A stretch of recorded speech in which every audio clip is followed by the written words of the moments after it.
Sidelines with Rob Browne. Talk sporty to me.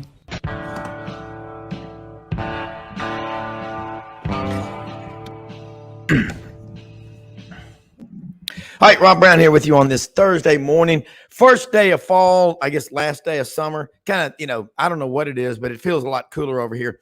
We are right outside of Memphis at Cherry Farm, Cross County, Arkansas, at the undisclosed location here in Lee Hall. Got a great lineup today.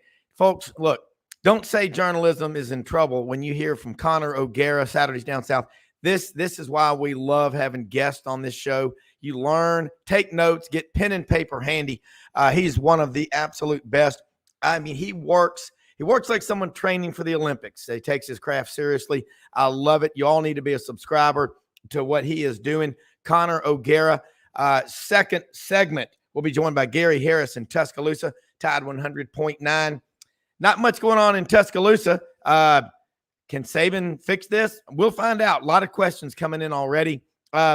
He's been there 17 years. He's the GOAT for a reason, folks. But every time, it's different this time. No, it's not. Things happen for a reason. We'll get into that with Connor and Gary, of course. Second hour, Vince Ferrara checks in with us, the sports animal up in Knoxville, talking Big Orange. And John Hartwell joins us, ULM AD, also in that second hour. We'll get into a lot of college athletics. Hey, it's all sold out.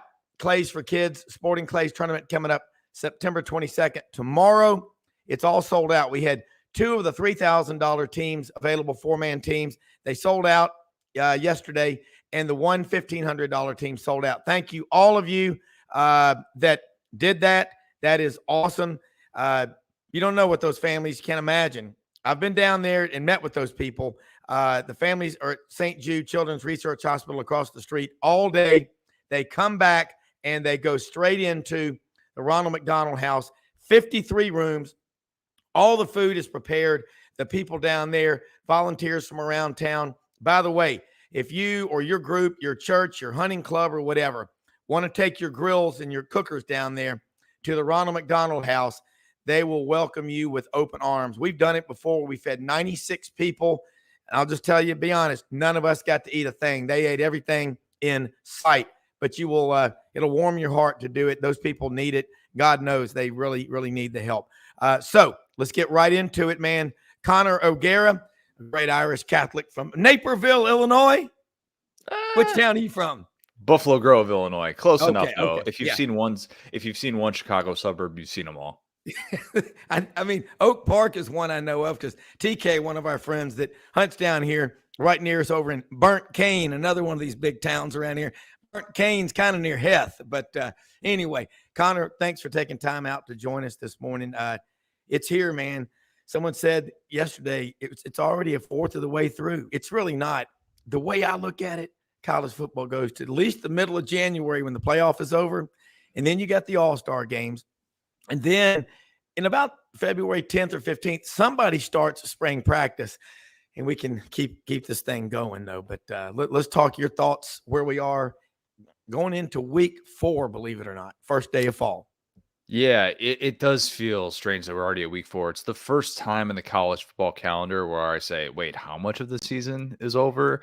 I would push back on the notion that it's a fourth over because you kind of do the math. You're like, wait a minute. So you got 13 weeks of the regular season and you still got bowl season. Yeah. That there's still plenty of time left. There's still plenty of meat left on the bone. That's the good thing. But the slate this weekend is as good as it's been in a really long time. You have just intrigue from start to finish all day. Yeah. I think it was Bear Felica had the stat. It was like we have what we have like 6 ranked games or 7 ranked games or something like that. And it's the most amount of ranked games we've had since 1994. I want to say I could be wrong on that. I probably butchered that stat, but basically the slate is incredible from coast to coast. It's so good. It's loaded with intrigue.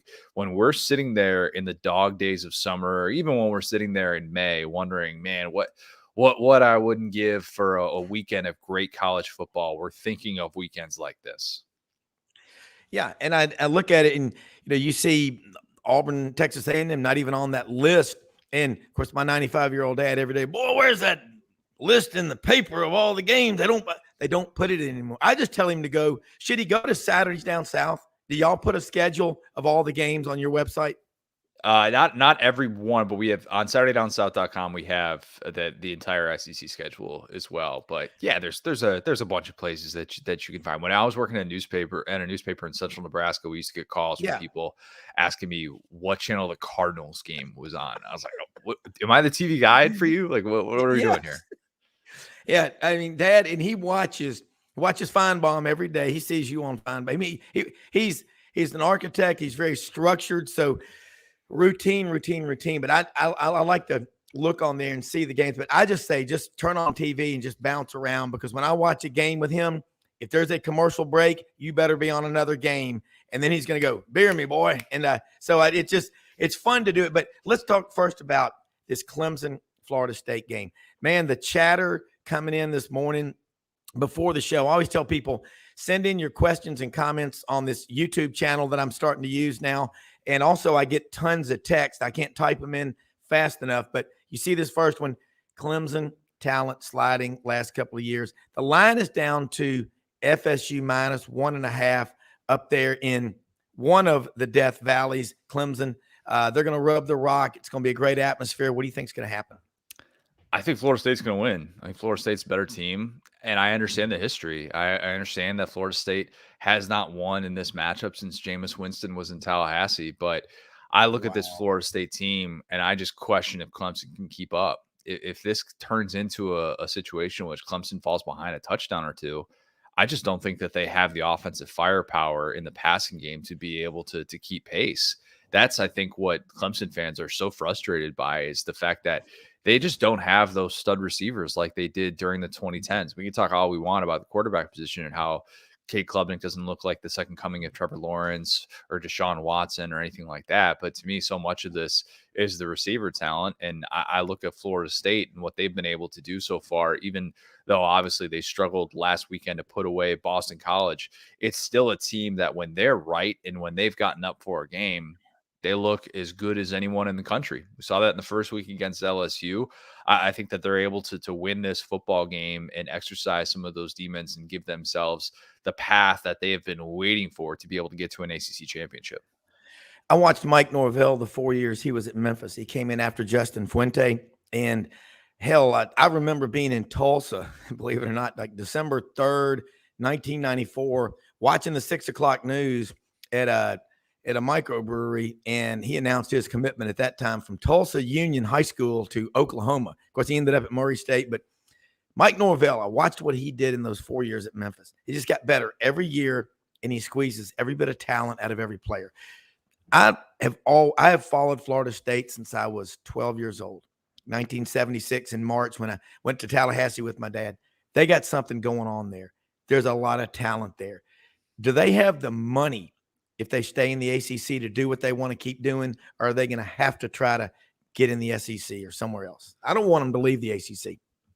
It depends if they get that outside funding, right? It depends on what that would look like. And I know they've had talks about whether or not they're going to be able to get this funding to not necessarily join the SEC or the Big Ten, but could they go independent? I think Florida State's an interesting candidate to do that. I don't know that the Big Ten and the SEC would be lining up to get Florida State, as crazy as that sounds when we understand their history, but just because of the benefit and understanding the geographical limits within the state, it doesn't move the needle for the SEC in the way that some might think it would. So I think it's going to be a really interesting conversation moving forward, but I think that they're kind of locked in right now. I mean, to have essentially a meeting with university brass wherein you're saying we need to get out of this conference, we're not making enough money, is just such a sign of the times in today's era of college football. And Florida State kind of put all of its cards on the table, which in my opinion looked desperate.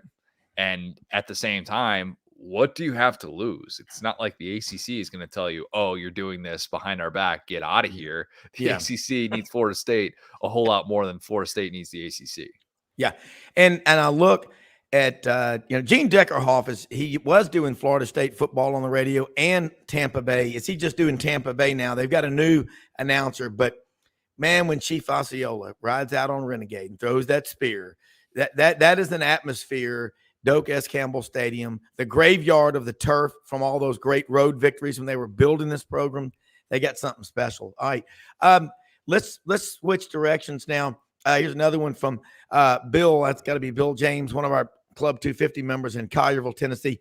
Do you like the direction of Vanderbilt football with the current staff? His son, Christian, is a 6'5", 290-pound defensive tackle with a black belt in Taekwondo and a black belt in Jiu-Jitsu, and also trains with mixed martial arts. He's injured, may not play Saturday, but he had, I think, 32 tackles, 4.5 for a loss, 3.5 sacks last year.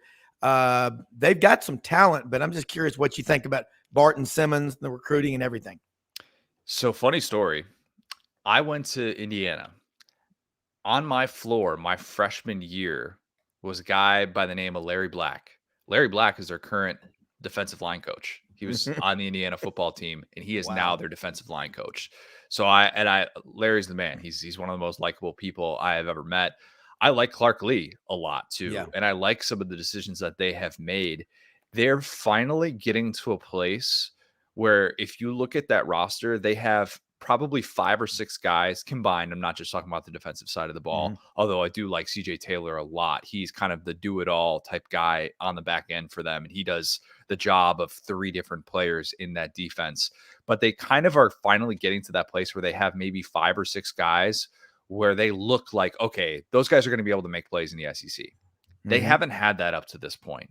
You can do the year 0 thing with Clark Lee in 2021 and say this is really more like a year 2 for him instead of a year 3. But I think it'll be interesting to see the way that they respond this weekend against Kentucky, a team that they beat last year in Lexington. My brother was at that game. Yeah. Snow-filled Lexington. And they lose Ray Davis, though. They lose their star of that game to Kentucky. He crosses enemy lines. And that's a sign of the times as well, that if you're a really good player at Vandy, you have obviously options. CJ Taylor turned down Tennessee to be able to stay at Vandy. And that's the issue that I think Clark Lee can continue to run into, is if you have guys who emerge, and unless they're going straight to the NFL, like an Anthony Orji or something like that, you run that risk of losing those guys to bigger Power 5 programs. And they've struggled to use the transfer portal. They got Kane Patterson, the linebacker from Clemson. But I don't even know if it's so much about the staff hires as it is about roster and talent acquisition and being able to maintain some of those players. So I think that's the hurdle that they're trying to overcome on a yearly basis, despite the fact that they are making those strides with being able to renovate their football stadium, something that was 4 decades in the making. So it's a difficult job, man. There might not be a more difficult Power 5 job in all of college football. Yeah, and they're spending, I'm hearing over $700 million on facilities. Of course, they're so far behind, and they've got wealthy donors. We know that, but they've really not asked people outside of that circle of 30 is what, I talked to Chris Lee, Vandy Rivals in the Southeastern 14 yesterday, but they need to ask their people, and they've got First Bank, my bank, as a sponsor on the field now, but I see signs of progress. I'm with you. And here's the other thing too. Vandy has never been shy about what they use that money for. They're saying, hey, if you donate money, we're going to use it for academics. That's what we pride ourselves on being. And now to have football specific donations, that was part of the reason why Clark Lee, a Vandy alum, a former Vandy fullback, was brought in to be able to get some of that funding. And what I think Candace Story-Lee, the athletic director, is trying to build up is, okay, we need to be able to maintain in this conference, and we can still have our values. We can still raise money to continue to upgrade our academic facilities, but we've fallen way too far behind in terms of football facilities, and we're not giving our coaches, our staff, our resources a chance if we're going to continue to operate with this mindset. Another question coming in here. Clay in Des Arc, Arkansas. Can Alabama fix the QB mess in time to have a great season? That's a good one. I don't think so. And I was the person saying, I think Bama's going to win the West. I think they're going 11-1. They'll have a chance to play for the college football playoff in an SEC championship game against Georgia. I'm kind of already out. And look, there might be better days ahead for Jalen Milroe, but I just think he makes too many mistakes. I think he makes too many mistakes. His pocket presence is not where you'd hope it would be. Yes, it's definitely better than Tyler Buckner's. It's definitely better than Ty Simpson's. We saw that over the weekend in the game against South Florida, a game that left Alabama fans just pulling out their hair. But at the same time, if you're going to make those mistakes, it doesn't really matter who you're playing. And if you think about it, he's had 3 games with significant reps against Power 5 competition. When he came in for an injured Bryce Young last year against Arkansas, when he played for Bryce Young and got his first career start against Texas A&M, a game in which Alabama was a 3-touchdown favorite at home, and that game came down to a goal line call from Jimbo Fisher that, in my opinion, was such a low percentage play. Bama easily could have lost that game. And then obviously this year against Texas with the double-digit loss at home. Bama's only +3 during that time that Jalen Milroe has been on the field. They have played down the competition because if you're going to make mistakes and if you're going to turn the football over, it almost doesn't matter who the competition is. If you're predetermining reads, sorry, but you're going to see defenses that are far less talented than what you're bringing to the table offensively who are going to be able to hang in games with you. And that's the concern for this Alabama team.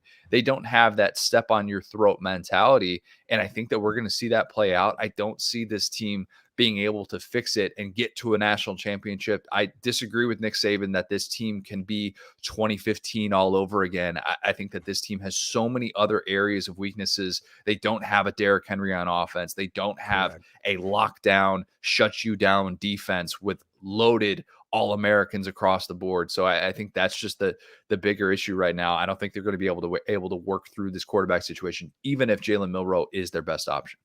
Yeah, and the great irony of the whole situation was on the field after Texas beat Alabama 34-24. You see Bo Davis, Rodney Garner, to me, the top 2 defensive line coaches in American college football. Bo is at Texas now. Look at Texas's defensive line and look at the job. Freddie Roach, nice guy, I'm sure, but how many guys has he sent to the NFL? I mean, you said it right, Connor. You are so damn good that you do the research. You have another career as a great lawyer. Because you can think quick on your feet. But I'll throw this at you. You go back, Rodney Orr and Gary Harris, Tighter Insider TV. They're on the show every week with us. There is no, I'm trying to think of, no, obviously there's no Derrick Henry. There's no Amari Cooper at receiver. There's nobody like that. And the quarterback thing down in Tampa last week, Jerry Kirby, from Fort Wayne, Indiana. He's one of our team members. He does a lot of number crunching for us. Last week, he said, take South Florida. That'll be a 7-point game in the fourth quarter. And I said, you got horns coming out of your head? Jerry's a savant. The guy watches every game. I got to introduce you to him. He's incredible. And he said in the fourth quarter, it'll be a 7-point game. Just depends on if South Florida can get a turnover. What you think about that? Atrocious. Absolutely awful. I watched all that game, and I know it was kind of weird with the hour-long rain delay. It was terrible. I mean, that was such an uninspired performance. If you had taken off the uniforms and if that team had been out there with a blank uniform, and if you had given me the opportunity to guess who is actually on that field, and you gave me like 100 guesses, I wouldn't have guessed Alabama because they didn't block a soul in that game. The run that Naquan Wright had, the former Florida running back, when he just demolished an Alabama defender, that was kind of the story of that football game. And to be sitting there with a 10-3 lead against a team riding a streak of 19 consecutive losses to FBS competition with a year 1 head coach, Alex Golesh, someone who I really like and think he's got big things ahead. Still, it is just unbelievable to think that it was that bad, and not that bad just because of the quarterback play, but that bad because that offensive line, it was so disappointing. We heard all offseason that they're going to get back to joyless murder ball. Alabama just plays joyless ball. That's really what it's come down to with this team. There's not one thing that they do better than everybody in the country other than having touchdowns wiped off the board from penalties. That's the thing that Alabama now does best. And that's a really bad sign of this program and where it's heading right now. And yeah, they might be able to bounce back. I picked them to beat Ole Miss just because I'm like, this is kind of it. If they don't win this game, I'm going to stop defaulting to pre-2023 things. And I am just going to say this team is not it. They cannot be judged by the Alabama standard, but it was incredibly alarming. And I think Alabama fans felt like it was a loss.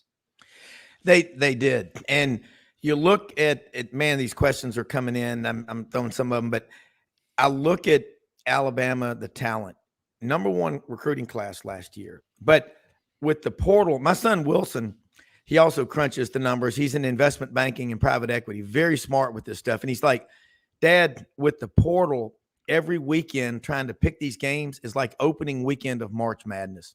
It's hard. Yeah, it's really hard. And I think if you look at, because I love 24/7 Sports Talent Composite rankings, I think are fascinating. They're really interesting. And I was having this discussion yesterday as it relates to Colorado. Colorado is way down there. The only SEC team that they're ahead in that is Vandy. But they are, and Florida State's a great example too. Ari Wasserman wrote about this for The Athletic. Florida State's only 20th in the talent composite rankings, but they have national championship upside. Well, why are they different than the teams that we have typically seen win the college football playoff? They're different because they have these transfers.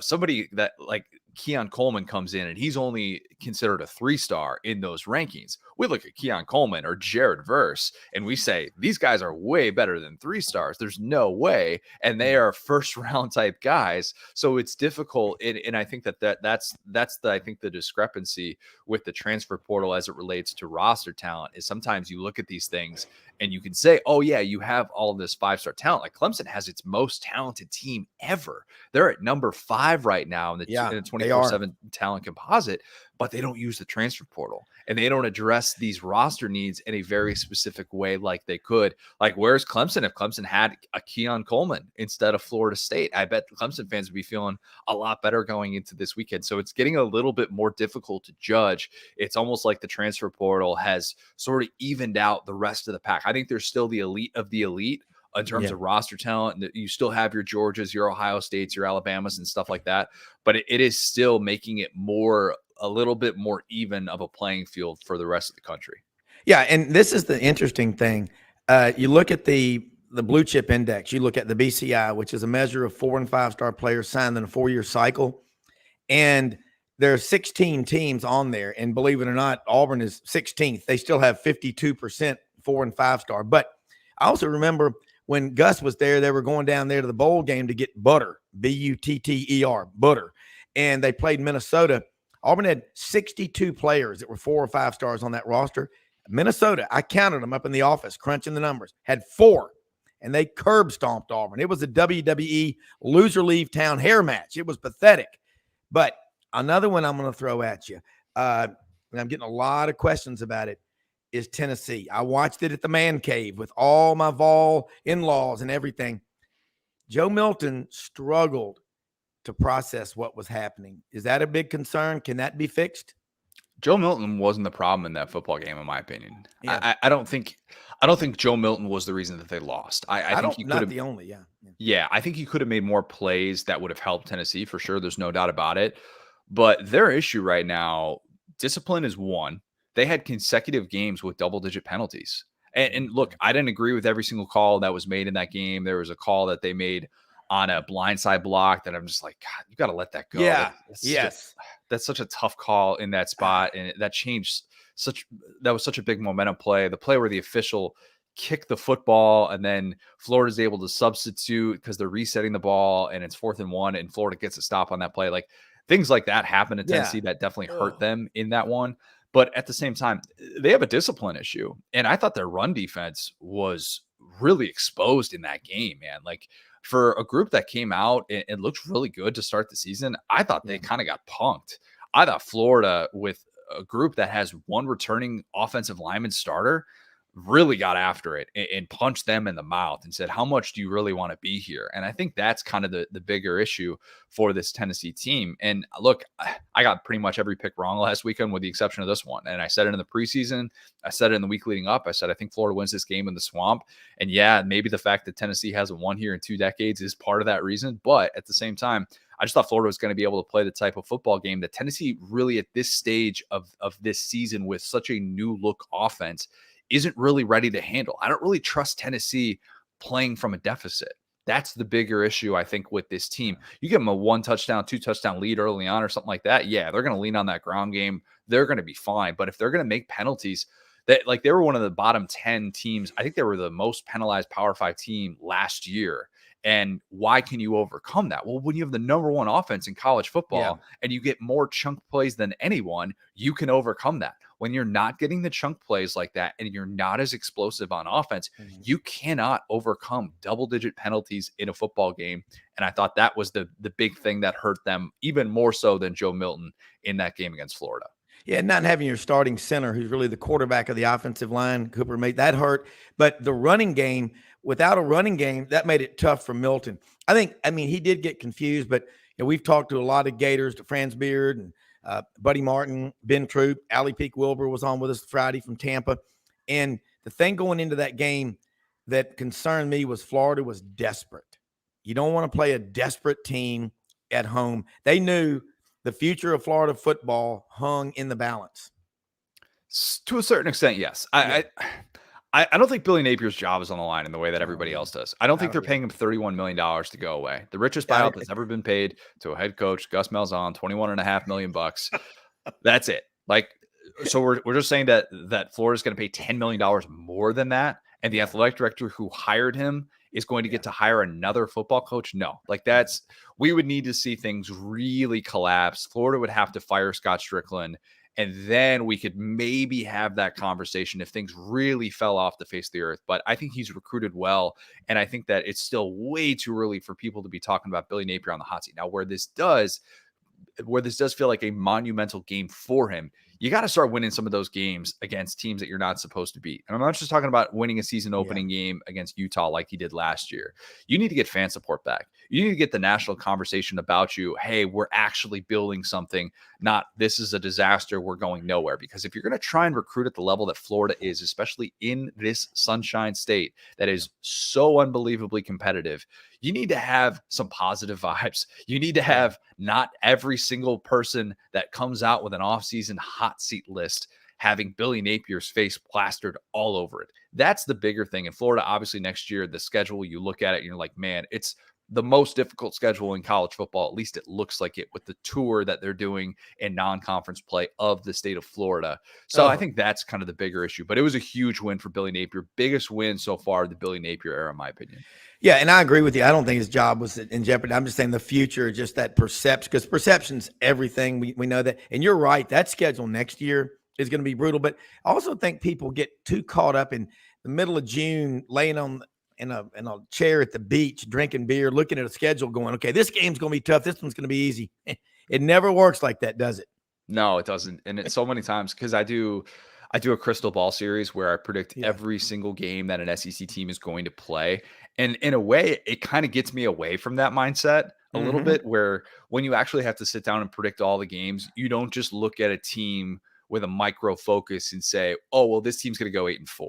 When you actually have to pick all the games, you're kind of forced to decide, oh, how do I really feel about Mississippi State going on the road against South Carolina? Oh, how do I feel about Tennessee potentially ending this losing streak in the swamp? And it forces you to make some of those decisions. But at the same time, I find myself deviating from what I said for some of these preseason picks. And I find myself looking at who a team is. And I'm like, oh, man, I guess I don't have as much confidence in this team as I did in the preseason. I'm not sipping the Kool-Aid quite as much. Yeah, it kind of forces you into some of those spots. It is. And I know we got to go. And thank you so much for taking time to join us, and look forward to your next visit. It is such a pleasure to have someone on who's not trying to get it first. He's trying to get it right. That's what you do. Journalism, true grit journalism. You practice the craft. And Mitch Davis loves you. He's on the show. He's been with us since we started. And he was like, I think 22 or 23, 27 now, but loves you, and our audience does. And I wish I could get to all these questions we have for you. But if you would let people know how they can follow you, and please give us a retweet and share the show, as Nigel says. We appreciate that and look forward to your next visit. Yeah, appreciate that. SaturdayDownSouth.com. I always tell people one-stop shop for any college sports fan.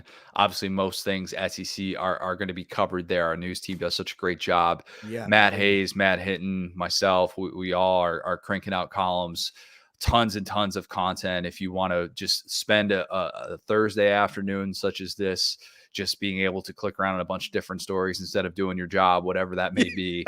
I cannot recommend it enough. Yeah, we're on Twitter at Sat Down South, at CJ O'Gara, at the SDS Pod, Saturday Down South podcast as well. 2 episodes a week. But yeah, we're doing a lot of stuff. It's a very, very busy time of year, and appreciate you having me.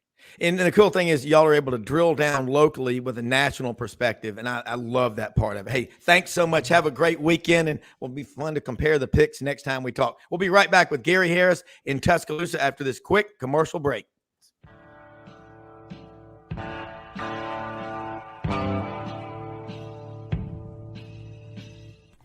Red River Ford and Toyota, located in Wynne, Arkansas. If you're in the market for a new or used car, truck, or SUV, call, go online, or drop by and see them. Located 45 minutes from Memphis, go off the 4-city exit on I-40 and go north about 15 minutes on Highway 1. Easy to work with and still believe in customer service.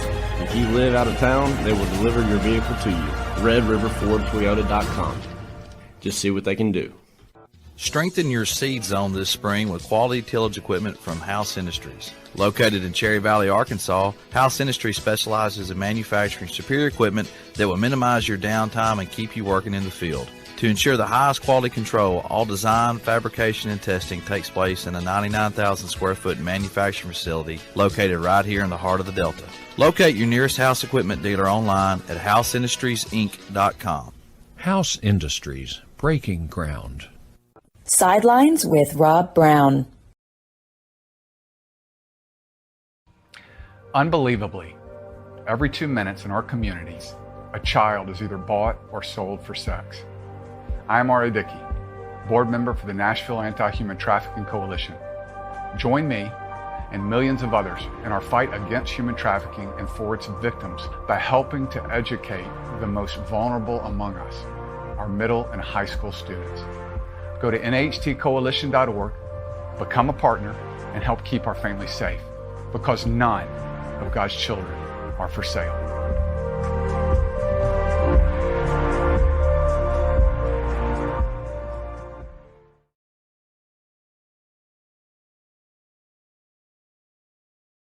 All right, Rob Browne back here with you. Great stuff, Connor O'Gara, Saturday Down South. And really mean it. They cover college football coast to coast, everywhere in between. Fantastic content. It is such a privilege and you know, an honor to have True Grit journalists on here trying to get it right. A lot of questions, a lot of comments coming in here. Hey, Shoney, Tennessee skill talent, not as strong as last year. You're right.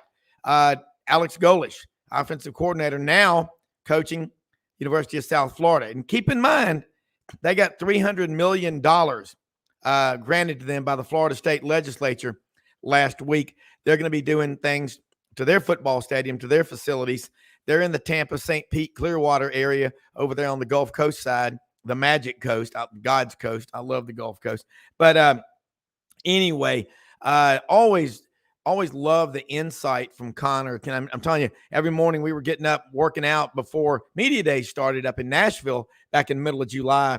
He's hardcore. I mean, again, he's an Indiana grad, Big Ten, down in Orlando, covering the games, writing, putting out content. Do yourselves a favor. Go to Saturday Down South, and you will really be impressed with what they're doing. Gary Harris is going to join us here in just a minute. I want to go back to the Florida State Clemson line. All right? Florida State, -1.5. I love what Mike Norvell is doing. I don't know what's going on. Was Jordan Travis banged up against Boston College? They had a 31-10 lead in Chestnut Hill. That was the red bandana game where Boston College, remembers one of their players who died, was killed on 9/11 in the towers in New York, and a very emotional game. I mean, they're going to give everything they got, but they're building a good program up at Boston College. I mean, 40 years ago, we all learned about Jack Bicknell the third, and he or Junior. Amazing what they did. Doug Flutie came there. They had some pretty good players, Bill Romanowski, a bunch of them. They're getting something going at Boston College again, but that doesn't excuse a 31-10 lead. You hang on to win 31-29. Clemson. Let's look at Clemson. They're loaded with talent. The top 5 teams on the Blue Chip Index if you look at them, are Alabama, Georgia, Clemson, Ohio State, and Texas A&M. And, you know, just because you have talent doesn't assure you of anything, but it helps. It's like, you know, it's a lot better to have money than to be poor, okay? Not many of us take a vow of poverty unless, you know, you want to become like a teacher, which they should pay a lot more. But Gary Harris, Tide 100.9, WVUA Channel 23 in Tuscaloosa, and also Tider Insider TV, Tuesday nights, 6:30, catch it on YouTube. He and Rodney Orr. This is what we talked about. Drill down on the local level and find out what's really going on. If there's a national story, okay, and the local people really aren't watching it and aren't touching it, it probably isn't a story. It's clickbait for the national people, but it ain't worth touching for the local people. So I trust what Gary says. Gary, good morning. I know you've been working probably all night, but let's talk about Alabama right now. We just had Connor O'Gara from Saturday Down South on, and there's a lot of questions, but you know what? The worst thing would be apathy if nobody cared. So they do care, and let's get your thoughts. Yeah, I can promise you that's not a problem. I bet your calls are fun, aren't they? There's no apathy. It's in fact, it's probably a complete 180 of that. It's passion to the point of I think people not being able to objectively look at the situation for what it is and wanting it to be what they've come to expect. Here's the thing, Rob, and I'll use some other programs as an example. Your school, Auburn. Since Saban's been here, Auburn won its first national championship in 53 years. Yeah. 2 years later, they didn't win a conference game. Yeah. The year after that, they played for the national championship. And since that time, it's been a mixed bag. There have been some great seasons, potential championship seasons, been back to the SEC championship game. And then there's, Malzahn signing a contract extension. And then a couple years later, he's out. Harsin comes in, 2 years, he's gone. Now hopes are high again with Freeze. The LSU has won. We've seen them win national championships, and we've seen them, struggle to go to a bowl game. Even Georgia now, which is on a run much shorter than Alabama's, but, Kirby lost 5 games in his first year. Rick got run out of there because he couldn't get to that championship level. We've seen other schools flash and have good years and then fall back. So my point is to think that Alabama is above the fray is true because of what Saban's done, but it's not realistic to think it's going to continue forever. And you and I have been talking about this. Alabama's a good team. Alabama's still a good team. I think they have a good chance to have, go to Atlanta, but it's not guaranteed. It really never is. But this year, I think Alabama is one of those teams, like just about everybody else in the league. They've got a chance, but they also could wind up on the other end of it. And that's the way life in the SEC is for most teams. You're going to have most teams. We've talked about all those teams I mentioned have had championship seasons, but they've also had losing seasons. They've also had seasons where they lost. A&M had the one great year a couple years ago. Everybody said, well, A&M's now going to get over the hump. They haven't. It's hard to do it one time. It's hard to win one championship. To win 8 SEC championships and 6 national championships in the time frame that Saban has been here really is not supposed to happen. There's too many programs in this conference and really in the country that are putting just as many resources, money into resources as you are. So I'm not going to say spoiled because that's too harsh. That's not the right term. Bama fans aren't spoiled. I think they're not to that level, but their expectation is that, we're going to be right there in the hunt, and they still may be.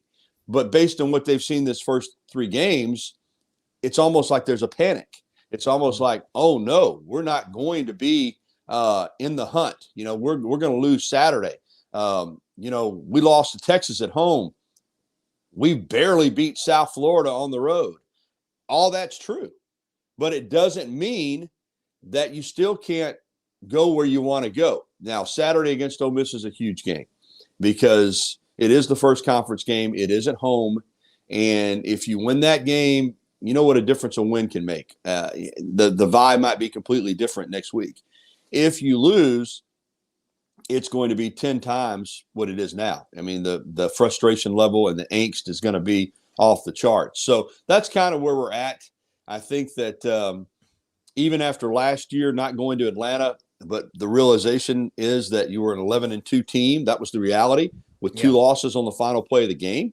Yep. The feeling was this year, even though I think everyone knew that the quarterback situation was unsettled for the first time in a number of years.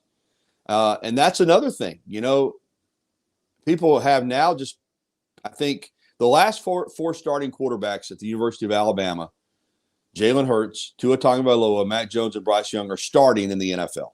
Starting. Yeah. But Rob, do you realize that there was a period where Alabama went about 40 years without a starting quarterback in the NFL? Yeah. Richard Todd and Ken Stabler were the last full-time starters. Yeah. Jeff Rutledge played a long time, but he was a backup.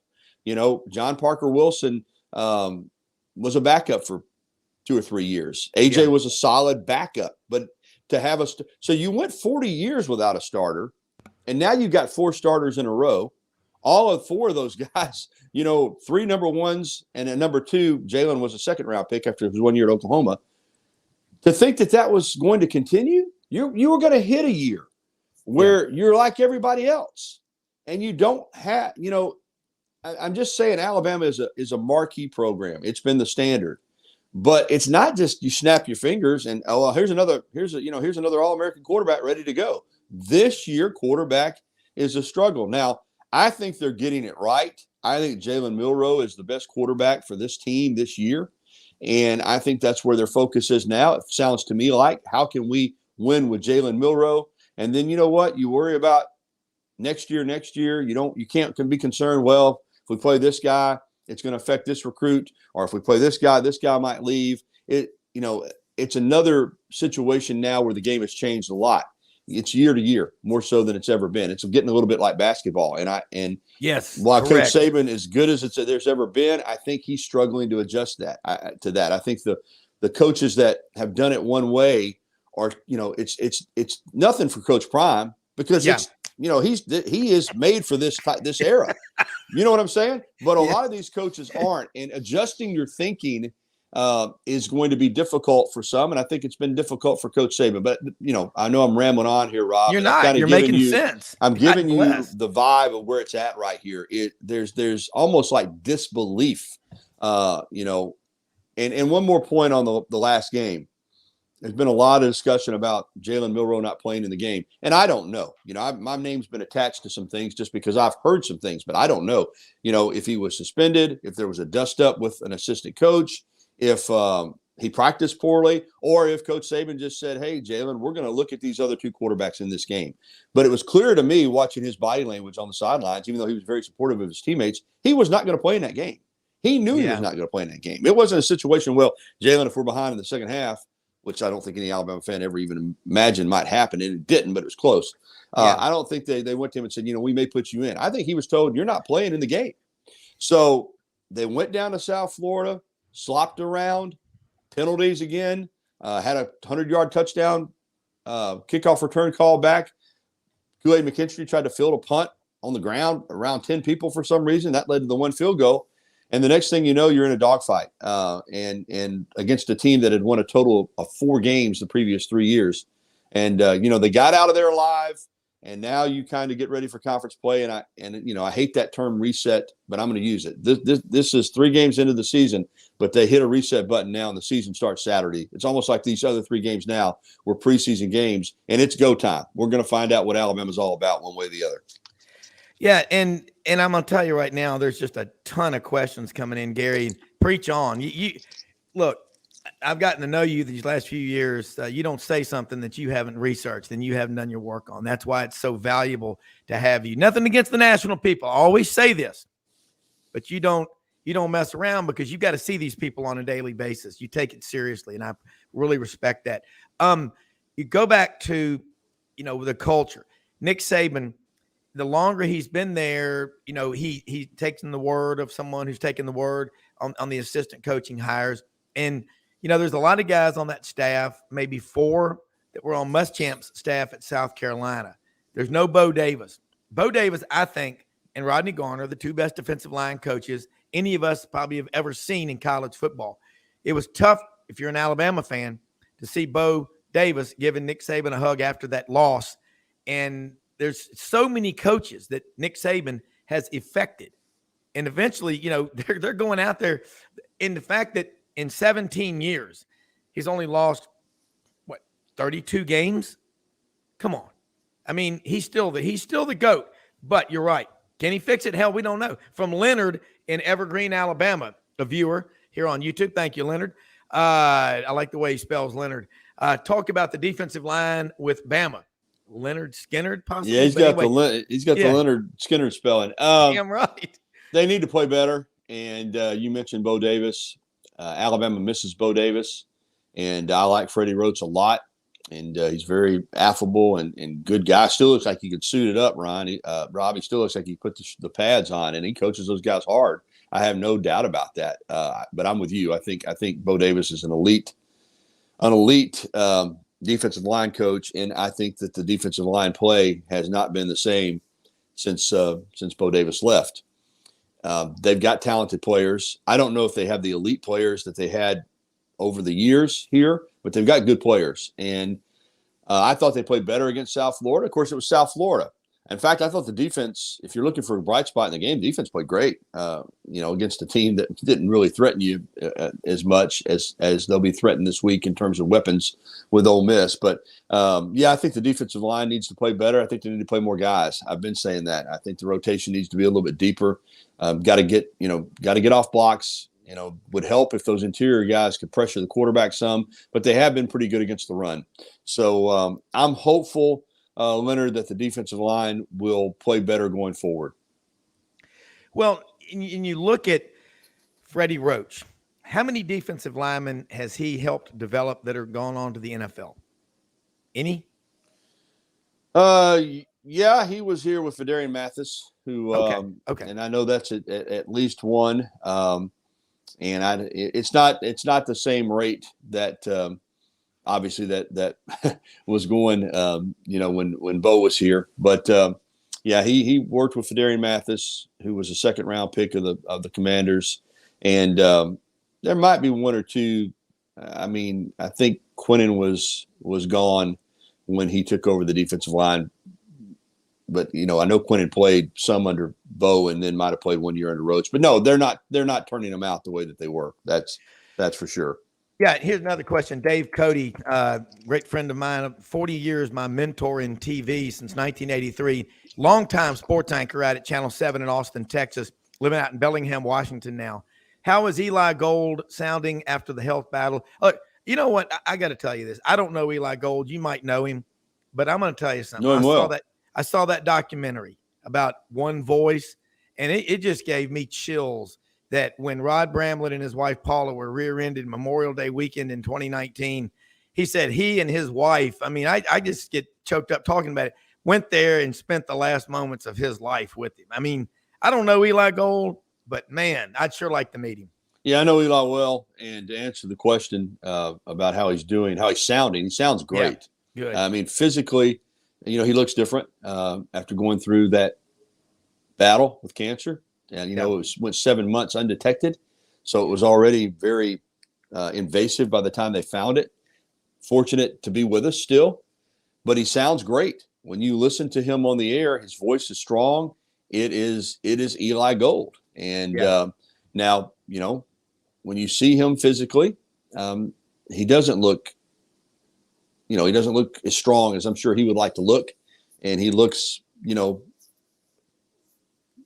some degree frail, but he sounds good. His voice sounds good.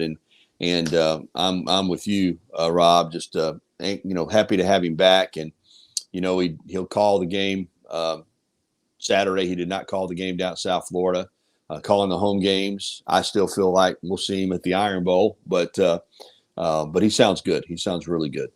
Good. Because, touchdown Alabama. He's just got a voice. I remember, and I really liked Paul Kennedy. We've had him on the show several times, and Paul was really good. And he's down there, and things work out for people. Down there, Sunshine Network, Fox Sport, Bally's, whatever, doing hockey for the Tampa Bay Lightning. Paul's, I think his wife is from Mobile. She's an Auburn grad. He's Alabama.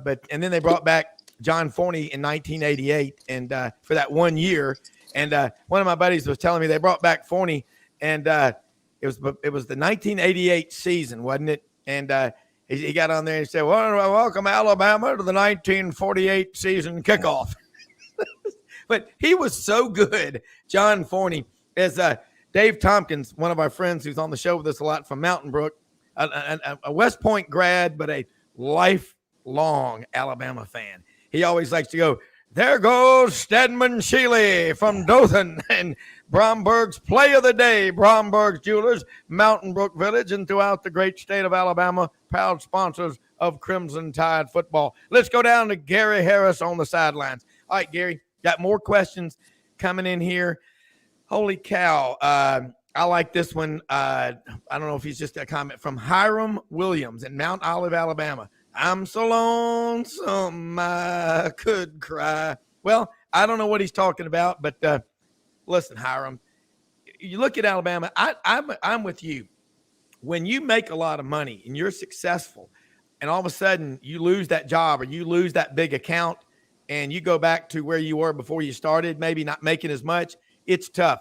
You can't criticize fans of any school that have won like that without having won a bunch yourself and then not. As an Auburn fan, I mean, Gus, you play for the national championship twice in a 4-year period, and then 8-5 is the norm. And your in-state rival is having the success they're having. It makes it tough. But you know what, Gary? Competition is the spice of life. And all these people that want Nick Saban to leave, I'm going to tell you something.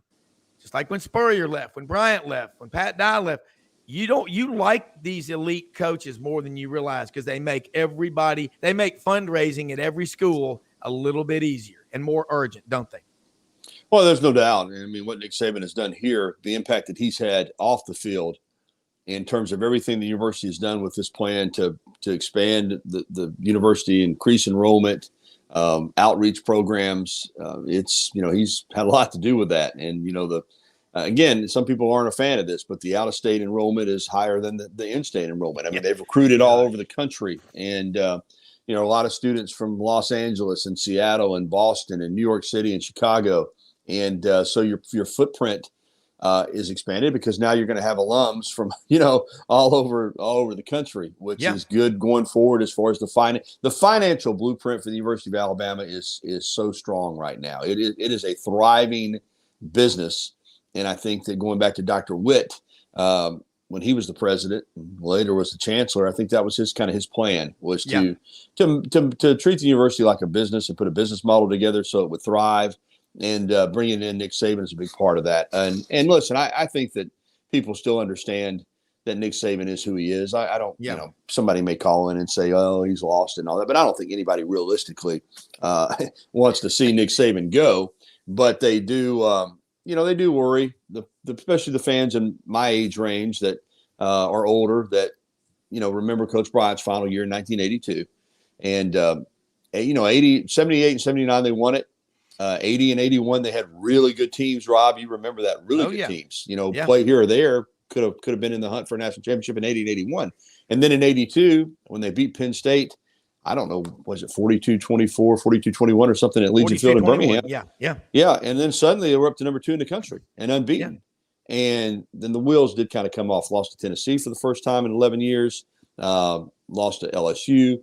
Lost to Southern Mississippi. And then lost that Iron Bowl 23-22 with Bo over the top. So, and then it was over. So I think there's that fear that, you don't all, it's same thing with Alabama. They won it in 20.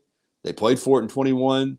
They were really good last year, even though a lot of people act like they weren't. They were 11-2, blew out Kansas State in the Sugar Bowl.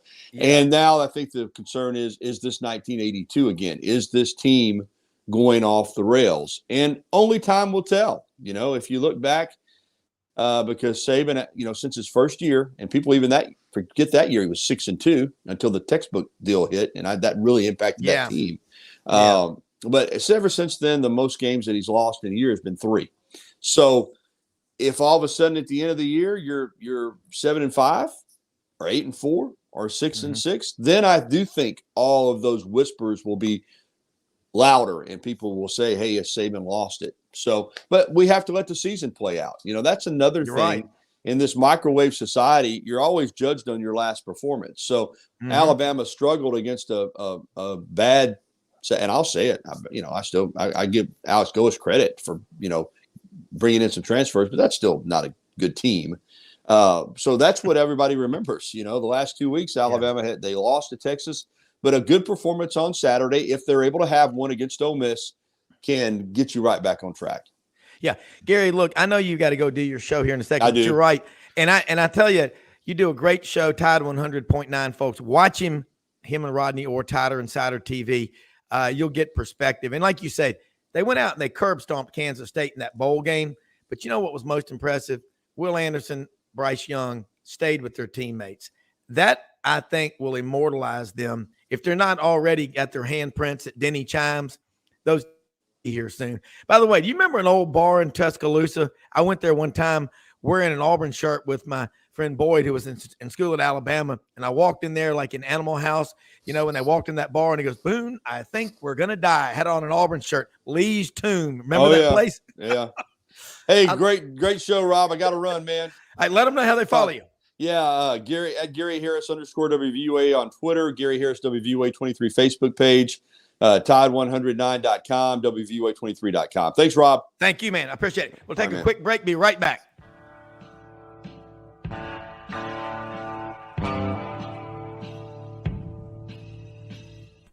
Red River Ford and Toyota, located in Wynne, Arkansas. If you're in the market for a new or used car, truck, or SUV, call, go online, or drop by and see them. Located 45 minutes from Memphis, go off the 4-city exit on I-40 and go north about 15 minutes on Highway 1. Easy to work with and still believe in customer service. If you live out of town, they will deliver your vehicle to you. RedRiverFordToyota.com. Just see what they can do. Strengthen your seed zone this spring with quality tillage equipment from House Industries. Located in Cherry Valley, Arkansas, House Industries specializes in manufacturing superior equipment that will minimize your downtime and keep you working in the field. To ensure the highest quality control, all design, fabrication, and testing takes place in a 99,000 square foot manufacturing facility located right here in the heart of the Delta. Locate your nearest House equipment dealer online at houseindustriesinc.com. House Industries, breaking ground. Sidelines with Rob Browne. Talk sporty to me.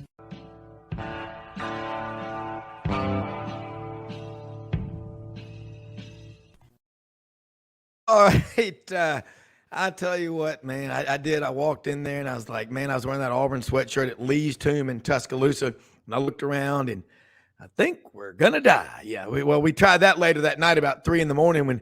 when Boyd threw a Crystal Burger with pickles on it and hit an Alabama football player. He didn't know it in the side of the face. And we ran out the side door and ran about a 41-second flat 400 back to the house. That was a fun night, Tuscaloosa. Don't throw hamburgers and not know who you're throwing them at. Anyway, Dave, do you mind if we dance with your dates? Why, not at all. Okay, here we go. Fawn Leibowitz killed in kiln explosion. Yes, tragically, Fawn Leibowitz. Yes, I know. Fawn Leibowitz. That's one of the great ones. Okay. We're going to be back here just a second. We're going to be joined Vince Ferrara, the sports animal up in Knoxville, Big Orange Country. What did he do? Scored touchdown Tennessee. 5, 4, 3, 2, 1. Give him 6. Mark Ham on the touchdown for the Tennessee Volunteers. Man, I tell you what, I love this coffee that we get at the Walmarts or wherever Audrey gets it. It is good stuff. Connor O'Gara, look at it on the screen here, folks. Do us a favor. It really helps us out a lot. Hey, the grass and the rice need water. They need rain. The beans, they need rain. We need more people to subscribe to the YouTube channel. I've just started working it here the last few weeks. Got 115 subscribers here pretty fast. We're also starting to push Twitter as well. But folks like Connor O'Gara at CJ O'Gara on Twitter, the Saturday Down South podcast on iTunes. Proud to have him on our team here at Sidelines. And college football, folks, look at the numbers, okay? Deion Sanders, whatever you want to say about the guy. I know sometimes I get so mad at him, but he's doing us all a big solid, as they say. 9.6 million people watched Colorado State, Colorado the other night. That's the most that have ever watched the late night TV Pac-12 games. Everybody was watching that thing. I mean, I went from watching Tennessee, Florida to Colorado State, Colorado. And Deion, you know, if you listen to what he says, I think you'll like it. And I think it's interesting to watch when a reporter asks him a question. He says, "Hey, John, how you doing?" Good. You don't just go straight into a football question with Deion. He wants to know how you're doing. And I think that's interesting. Again, I don't know him, but Big John Hartwell at 6'8", 217 pounds with 3.6% body fat, a Citadel graduate. How are you, John? Hey, I appreciate the compliment there. You were a couple of pounds shy, but I'll take the compliment. Doing well. Hey, how are you this morning? Good. Look, we had a great time with you on the show last Saturday. Vince Ferrara is going to be on here with us. Matt Dean is traveling right now on a Greyhound bus with 11 long-haired friends of Jesus, doing about 95, heading out to Eugene, Oregon. He's going to go to see that cult where the Bhagwan is, and then he's going to go to the Oregon-Florida State game. Hopefully he can check in with us Saturday morning. But Vince is going to be on with us here in this first segment, and you and I are going to talk about that with Tennessee. We'll talk about ULM, talk about Sunbelt, talk about college football, talk about the issues, the money, the numbers. When you're on here, it wakes a lot of people up. Vince Ferrara right now. I know Vince, this is John Hartwell, athletic director at ULM. Vince Ferrara, the sports animal up in Knoxville. We just had Gary Harris on. I was talking to Gary last night. Late at night, he was up at Channel 23 in Tuscaloosa working, and I said something about Vince. He goes, "Vince is a good friend of mine. I figured y'all two had crossed paths when you were in Tuscaloosa those 3 or 4 years." I love this team that we have, John. True grit journalism. Vince, I watched the game up in Clarksville in the man cave with all the in-laws. It was orange and white. Of course, I'm in there watching it, like I say, with my brother-in-law, Kurt.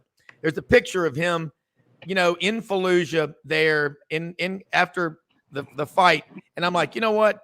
Losing a football game, that puts things in perspective. 26 years in the Marine Corps. And he's like, hey, it's just one game.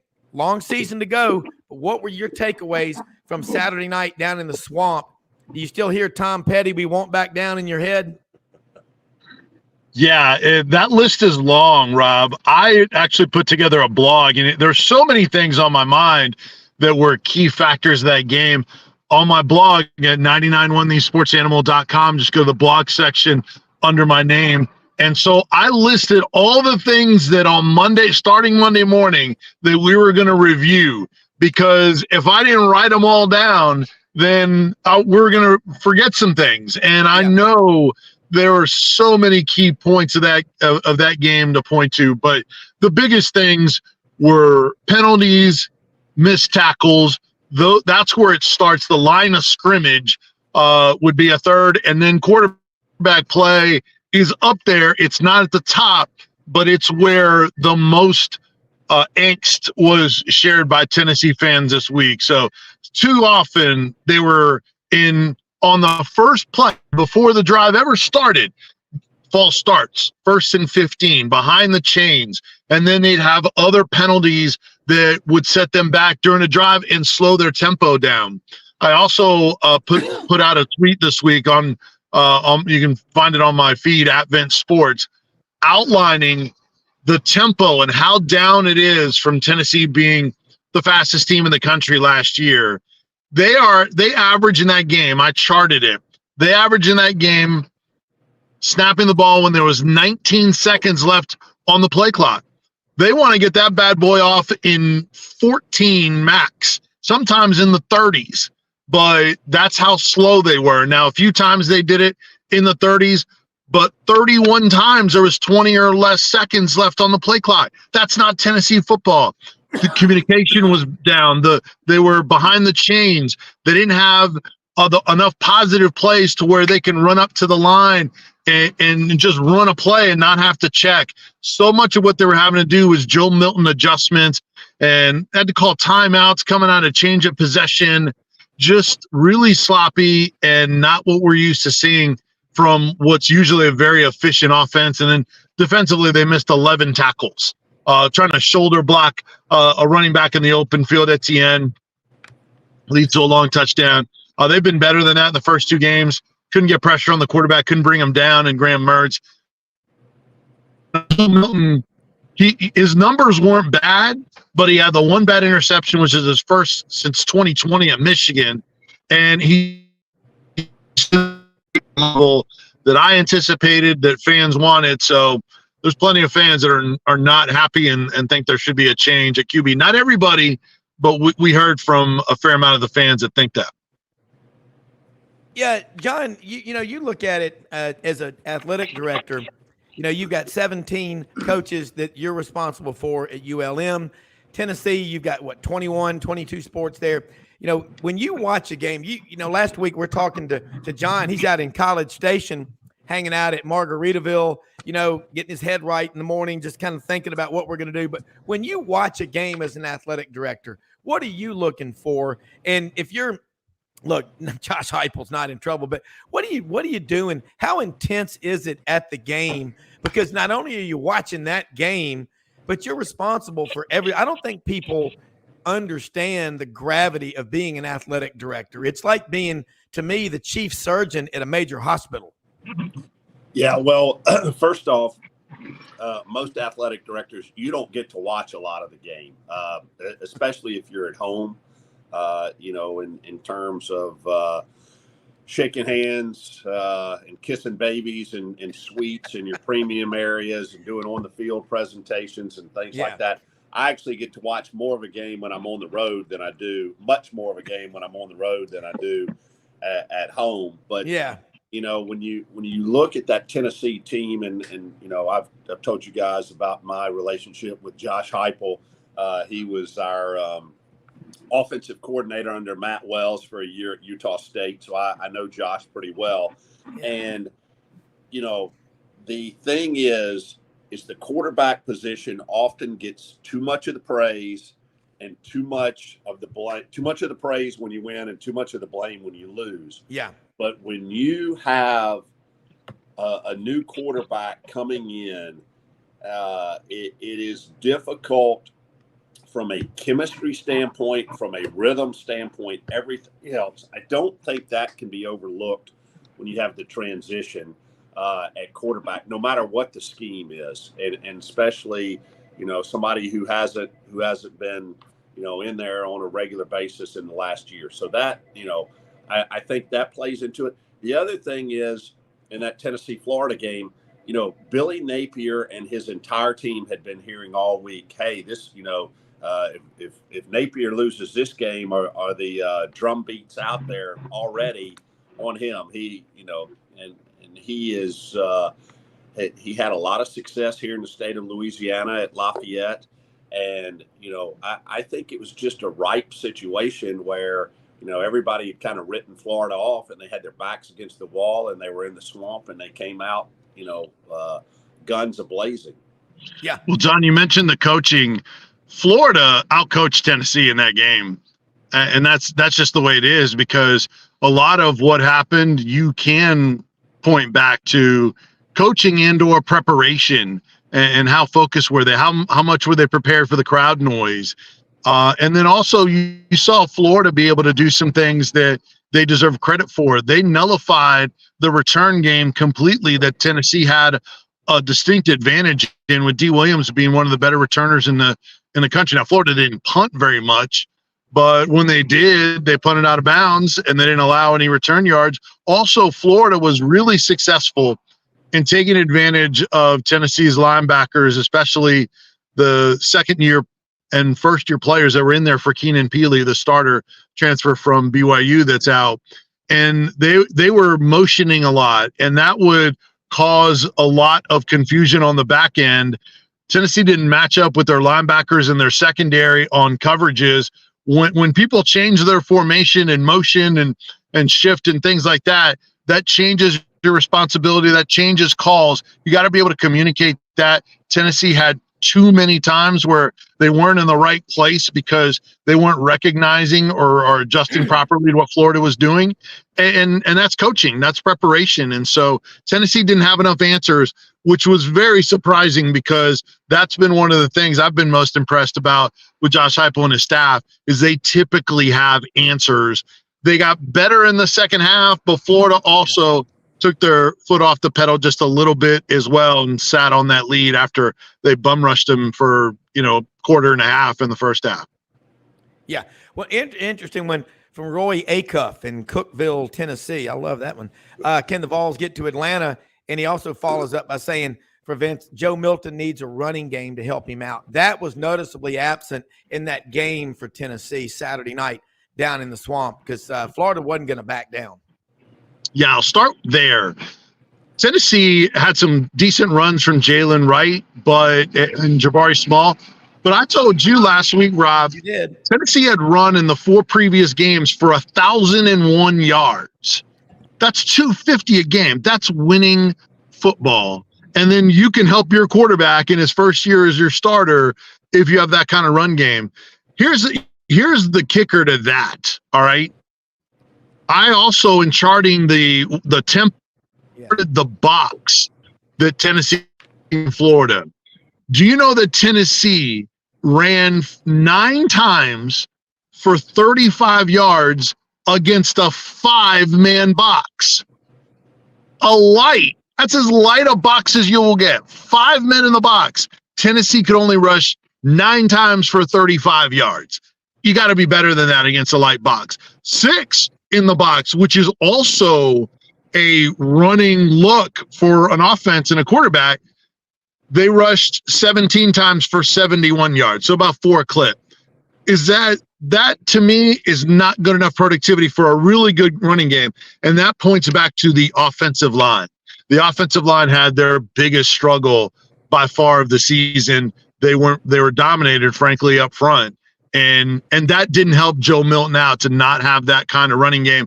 And I think also another big part of what we have discussed in reflecting on Joe Milton is he is not the running threat that Hendon Hooker was a year ago. And so that is allowing defenders to be able to crash in, especially in short yardage, because you're not respecting the keep on that RPO like Hendon Hooker would gash teams in the past. So whether Joe Milton, they know he's just not good enough or dynamic enough to do it, or if they're just not calling it, whatever the case may be, if there was a running threat at quarterback at least a little bit, and Josh Dobbs, starting quarterback of the Arizona Cardinals, was on our station this week too, kind of talking about it, you at least got to threaten the defense with it. Tennessee has not done that, and that's hurting the running game as well. But yes, to the point of the caller, yes, that running game would help Joe Milton for sure. Well, I mean, John, you talked about Josh Heupel. I think Josh Heupel's a hell of a coach, but he did look very frustrated, some of the penalties and whatever. But and Gary just talked about it, and you talked that blind side. That was not a cheap hit. And then the ref running up there in the fourth quarter and kicking the football, that allowed Florida to substitute 2 players. I mean, I thought Kurt was going to take his bayonet scabbard out and take the TV out. I mean, it got intense up there. Now, John, we know fans never get emotional watching games. Yeah, not at all. That goes back. Not at all, sir. That's why I go back to you ask, kind of a game day routine and about me watching football. What I try to do is I find someplace probably the last 10 minutes of the game, normally in a corner of the sideline, where I can kind of tune out the fan noise and concentrate on watching the game. But yeah, it's fans get emotional about it, and part of that's because they care, and that's part of what is great about college football and the passion for it, and sometimes Do fans get over exuberant? Yeah, they do. And periodically coaches or student athletes get over exuberant too. But I mean, that's part of you would rather see passion than just people being flatline about it. Apathy will kill you. And here's a question, Chris Saxon, Fairhope, Alabama, down in L.A., Lower Alabama. How were the Vol fans responding to Joe Milton's performance against the Gators? Now, obviously, we have an all-guest format. You take some callers, and I think sometimes some of the shows I watch on TV and different venues, I think people at the Nervous Hospital get their visitation rights where they're able to call out between 2 and 6 p.m. Central, Monday through Friday. Do you get any people that call up that you think might be wearing a straitjacket ever? Well, yeah, callers, texters, a big part of what we do on our station is we encourage on the text line, just like you have the different technology there, Rob, here on the show. That's an easy way for people on the go to get in their questions and then, keep going about their day while listening. And then we address it when we can. So that we've probably had more of that than callers, but on our station, we've still had phone calls.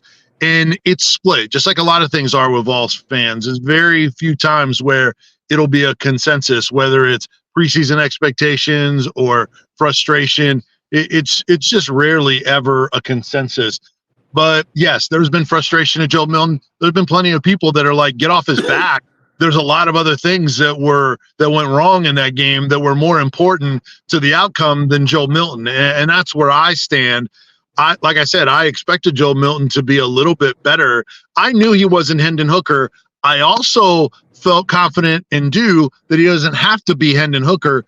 But if he's not going to bring a couple of the dynamics that Hendon Hooker did in being able to run the offense really quick, knowing which checks to get to efficiently, and then that running threat, to accentuate his strengths, you got to be better in other areas to compensate for that. He's got the skill set to make teams pay with the deep ball and his arm strength and getting into tight windows.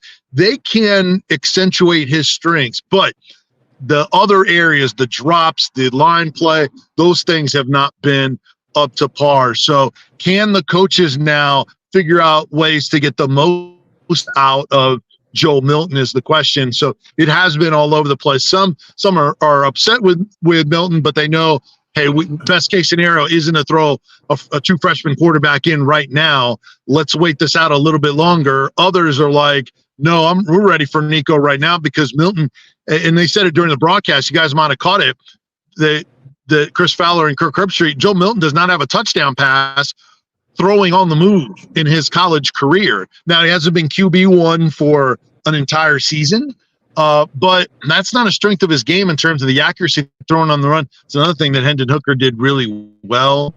But, hey, give him a clean pocket. He's going to make teams pay and respect that arm strength. They just got to do more around him. And look, if it continues to turn the football over and it doesn't work out, at some point they would make a change. But they're not doing it off of one game, despite what some fan frustrations might be. Let me say one other real quick thing. You guys are talking about officiating. Don't think that we didn't take a bunch of calls about officiating in that game too. And Rob, you pointed out a couple of them. There's no doubt about it. That 4th and 1, we have Gerald Hodge, former SEC official through the years from me.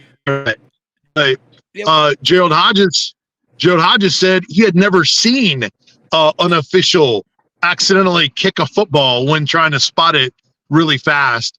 And then also on the McAllen Castles blindside block, he said that it's not the severity of the hit. That is not part of the criteria to make that call.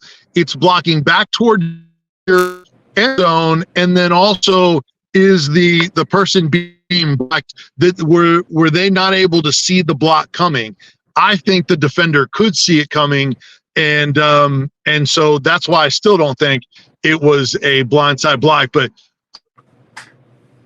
big on the officials. You lost the game because of the officials. I don't go by that because to me, if you're making your own mistakes, then those bad calls that don't go your way, then they're amplified. If you do the right things, you can overcome those.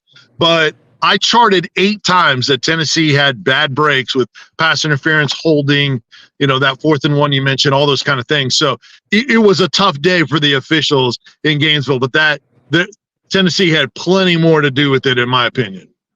Well, to quote Patrick Fain-Dye, Blythe, Georgia, after the Auburn-Florida game in 1982, Auburn thought they got the onside kick at the end of the game, lost 19-17. Lionel James swore he got it. Coach Dye said, let me tell you something. He said, football's a 60-minute game. You got 60 minutes to get the job done. Don't let that man in the striped shirt determine who wins the game. And you're right. But when you look at it's like the post-mortem, like the autopsy. Here's a shout-out to John Hartwell, AD at ULM, from Howard Sprague in Brevard, North Carolina. It's great to see a fellow CPA in the AD role. By the way, I'm just curious. You're connected, John, all over the country with athletic directors and all. How many schools are smart enough to bring someone with a background in public accounting who managed a budget for a large beer distributorship on the coast in Charleston, I think, for several years, $45 million? How many are smart enough to do that? And by the way, when you go to the Louisiana Society of CPAs annual gala, the dinner, just be careful if you're the first couple out on the dance floor. They may have you arrested or think you're having a seizure. Hey, well, I'll give you this in full disclosure, Rob. The only reason why I keep my CPA certificate is for the insurance, the life insurance. So that's my days of a dark suit and a white starched shirt are few and far between now. So, but anyway, you do actually have a couple other guys.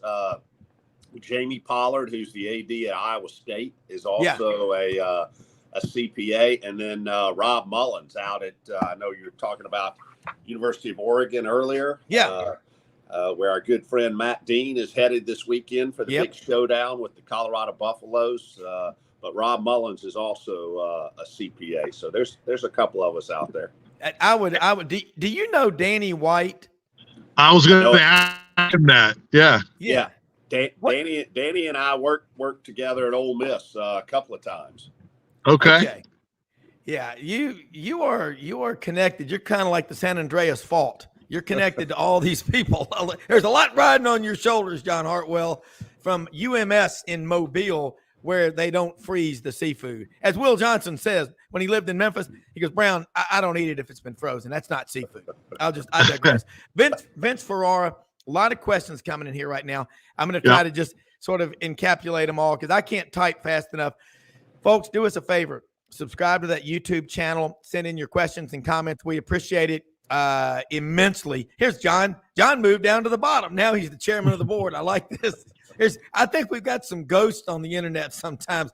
Brendan Martin, by the way, who's his father, Buddy Martin, is on the show with us every week.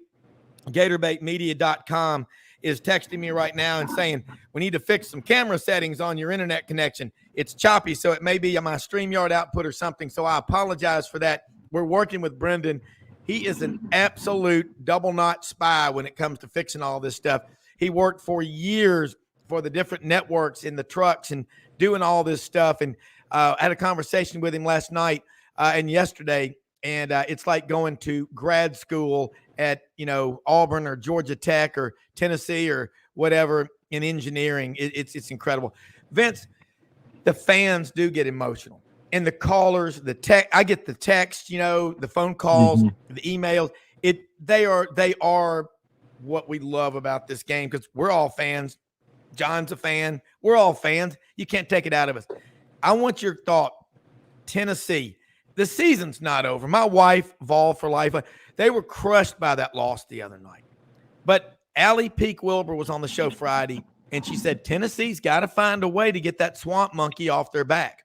And you were on there with Allie last Friday. The swamp monkey is a big deal. Like Alabama beat LSU in Baton Rouge from 69 to 79, 89, 99 for like 31 straight years. There was a period where LSU never beat Alabama in Baton Rouge. How big a deal is that? And you know what? We hadn't even talked about the Roadrunners. UTSA are coming to town Saturday. You better be ready. Yeah, for sure. And look, they just played Austin Peay a couple of weeks ago, and Tennessee didn't take the lead until the final seconds of the first half. And you talk about frustrating a fan base. That was your home opener. There was a lightning delay before the game, so they weren't able to see the team run through the tee or any of the pregame festivities. So this Saturday will be the first time fans will really get to have all the traditions of a Tennessee football home game. And, they might get pretty frustrated if it doesn't start out hot and they don't blow out UTSA. But to go back to your previous point with Florida, look, yes, they're going to have to get off the schneid from that standpoint. That's in the future. But you can worry about that in 2 years or, in 23 months.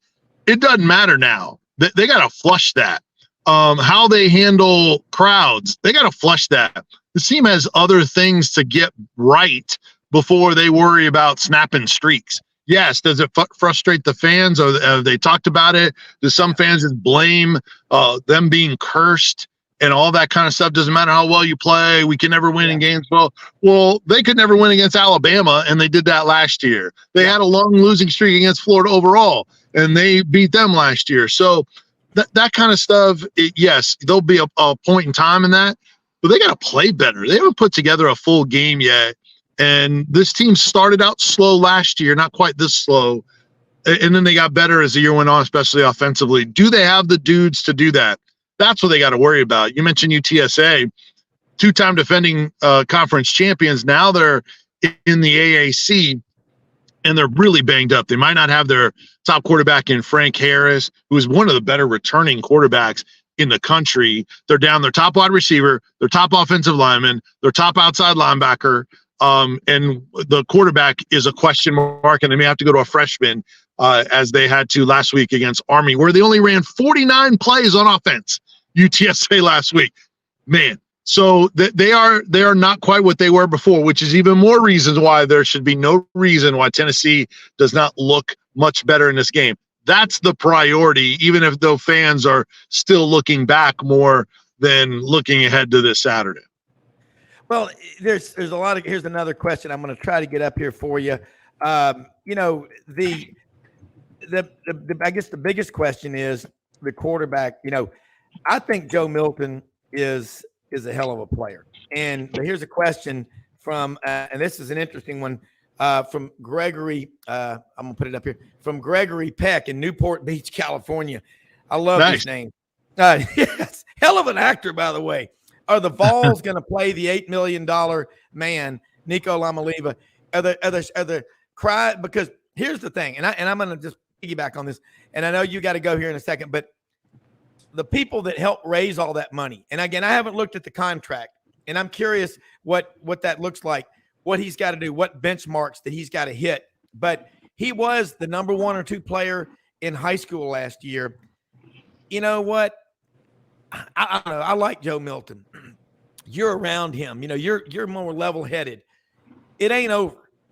But there's going to be controversy. But you know what? That's going to make him play better, isn't it? Well, I think he wants to play better as it is. Is competition a motivating factor? Sure. But those two guys were together constantly during that game when things weren't going well. They were talking it out. Milton was on headsets with OC Joey Halsley. So, yeah, it's not like he is feeling the pressure of Nico. Are fans talking about wanting to see Nico Iamaleava? Absolutely. Some of them are, not everybody. And Nico got banged up in the Virginia game in the little bit of time that he played. And we don't know if he would have been available, but they didn't separate from Austin Peay enough to be able to play a lot of their backups in that game. So they also miss an opportunity to play him, because these are the kind of games that can give you even more trust to play him later in the year. And then you could kind of see just how ready they are. Now, maybe the more you play him, the more fans are going to want to see him replace Joe Milton. That could very well happen, but they're not mixing him in. I don't think. I'd be shocked if they just mixed him into a series when the game is in the balance. The game has to be as already in the books when you see Nico and a lot of the other backups. They only have 2 scholarship quarterbacks as well. So if you were to make a QB change, I think you make the QB change for the rest of the year, and that's it. So you better know that it's going to be much better with Nico. Joey Halsley was asked this week. It was Adam Sparks from the Tennessean. Was there anything, we've asked you about all these different things, was there anything that would have been better with Nico than with Joe in that Florida game? And Halsley shut it down, said no. And so he said, why? He said, because he's operating he's operating at a high level. So the compliments from the coaches are still very high for Joe Milton. He didn't want to go down that route. He shut it down really quick. But it's something that's being talked about, but you're not going to see him until the game is out of hand, if it ever is. Yeah. All right. Vince, look, thank you so much for joining us. Great stuff. I know you've been up since 4 o'clock a.m. Do a great show in the morning on the Sports Animal. Let people know how they can follow you. Look forward to having you on next week. Great coverage. And again, it's going to be a fun one with the Roadrunners coming up, man. They win a lot. They got some players. So, folks, pack out Neyland Stadium. So when the Pride of the Southland band forms that giant T, and in just a couple of moments, the Volunteers will come running onto the field. Football time in Tennessee. I don't care who you're a fan of, college football, Haywood Harris or Doug Dickey said it, tradition never graduates. No doubt about it. And I'll be on the Vol Network. I have a couple little roles on the pregame. I do the pregame player interview each day or each game. Ramel Keaton, wide receiver. Wide receivers had a pretty decent day against Florida, although they could still be better, I think. But Ramel Keaton will be my pregame player interview. I'll be out of gate 21 for any fans that might be going to the game. I take questions from the crowd, so you can check that out on the Vol Network. And then also go to my Twitter feed at Vince Sports. If you guys have any more questions you weren't able to get in today, and I really appreciate everyone firing in those questions when I'm on for us to go over. So thank you so much for sending those in to Rob. But if you can hit me up on Twitter at Vince Sports, and then also on our website, 991thesportsanimal.com. Go to the blog section for my blogs. There's podcasts to our morning show, Sports Talk, in the podcast tab. You can get much more information on Tennessee there on our website. Yeah, and one last question from a viewer. What kind of a check would a person have to write to run him and his family out through the giant T at the beginning of a home football game in Neyland Stadium on the banks of the Tennessee River? Yeah, Rob, I think we get that question like every other week from your viewers. A big one? A big one? Yeah, Nico NIL money, maybe. I don't know. Just kidding, whatever that is. Thank you so much. If you got to ask how much, you can't afford it. There you go. Hey, John, I'll tell Danny White you said hello if you want me to. Yeah, please do. I will. We'll do it. Appreciate you. Great stuff as always. A Tampa native, Vince Ferrara of the Sports Animal. Check him out at Knoxville. We'll be back with John Hartwell, AD at ULM, right after this on Thursday's edition of Sidelines. Unbelievably, every 2 minutes in our communities, a child is either bought or sold for sex. I am R.A. Dickey, board member for the Nashville Anti-Human Trafficking Coalition. Join me and millions of others in our fight against human trafficking and for its victims by helping to educate the most vulnerable among us, our middle and high school students. Go to nhtcoalition.org, become a partner, and help keep our families safe, because none of God's children are for sale.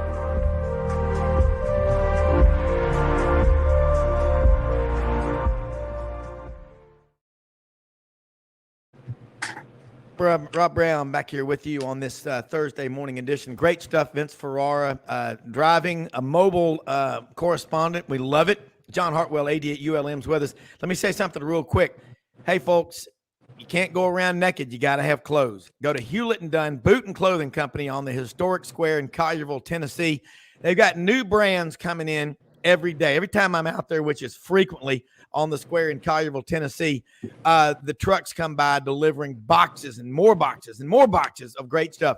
Pendleton, Schaefer Outdoors, Danner, Vask, Light Boots, Hire invented the cowboy boots. Look, if you want to look like Rip on Yellowstone, and they got the women's clothes that Beth wears, they got it all out there. Old South, second largest Filson dealer in the southeastern United States. They've got Tifosi glasses, Orca coolers, they've got all your great boots. I mean, they got over 7,000 pairs of boots in the boot room. And the owner, Charles Hall, and his wife, Laura, are thinking about starting live from the boot room music with Unplugged. And by the way, John, you and I both know during the 80s, what was the demise, the end of a lot of bands was when they had to go on MTV Unplugged. That's when you found out who was for real and who was a phony, you know. But Hewlett and Dunn, great people out there. Raven, Charles, Laura, everybody out there. 1961, they started. Charles bought the business a few years ago. He's been working there over 22 years. He and his family, they live out there in Collierville. HewlettandDunn.com. They will deliver anywhere. Check them out on the website. Proud to have them as a sponsor. John, last Saturday, and I watched a podcast with Terry Bowden. Terry Bowden, you know, he is a football just encyclopedia. And, you know, he had his former player. Now, Salem College, I thought it was in Roanoke. It's in West Virginia. West Virginia. Yeah. It is. Yep. Yeah. And I watched a podcast with Terry Bowden. God almighty, the guy, I mean, he's not old anyway, but his mind is just unbelievable about those two. But, you know, y'all came out short the other day. Talk about that experience going to College Station, because I have a feeling that as an athletic director, every time you go to an opponent's stadium, you check out the facilities. You probably met with their AD, Ross Bjork, or as some people call him, that Ross Bjork. No, it's Ross Bjork. That's a Scandinavian name, I'm sure. But anyway, what were the takeaways from that? And what's the temperature in that room right now with football? Because Terry Bowden can flat out coach. And are you getting a lot of people to say, okay, if you will support us, okay, and you can't just, I'm going to tell you like it is. When I meet with clients, they got $50 million. I don't just say, you know, give me your money, I'll make. We tell them, we listen to them first. We take a lot of notes. My team does. Then we come back with a well-formulated plan. Is that how you do it? Yeah, it is. And part of that, you know, is selling a vision of what we want our program to be. And like you said, we came out on the short end Saturday in College Station. They're a very talented football team. It'll be interesting to see them match up with your Auburn Tigers this week, because I can say this: they've got a quarterback who can sling it. He is a really good player. Excuse me, but you know, we're 2-1, and things didn't go the way we wanted to the other day. We were down our starting quarterback, who unfortunately broke his collarbone in our Lamar game, so we were on QB2, but had some opportunities early and just didn't capitalize on those. But we have an off week this week, and back-to-back home games to start Sunbelt play against two of the best, arguably, teams in our league, in a very talented league, with Appalachian State coming in here next Saturday and the South Alabama Jaguars the next weekend. And South Alabama fresh off a 33-7 win in Stillwater. And when you go to Eskimo, the home of Eskimo Joe's in Stillwater, Oklahoma, and take it to them, that's a tough place to play. So two really talented teams that we've got to get ready for in the off week. But you know, as you talk about, and I was a couple of minutes late joining this morning. I was having coffee with the mayor of Sterlington, Louisiana, and like you say, you've got to go around. You've got to friend raise. You've got to fundraise. And sell the vision, and you know, getting folks excited about our program, and that's a big part of the job.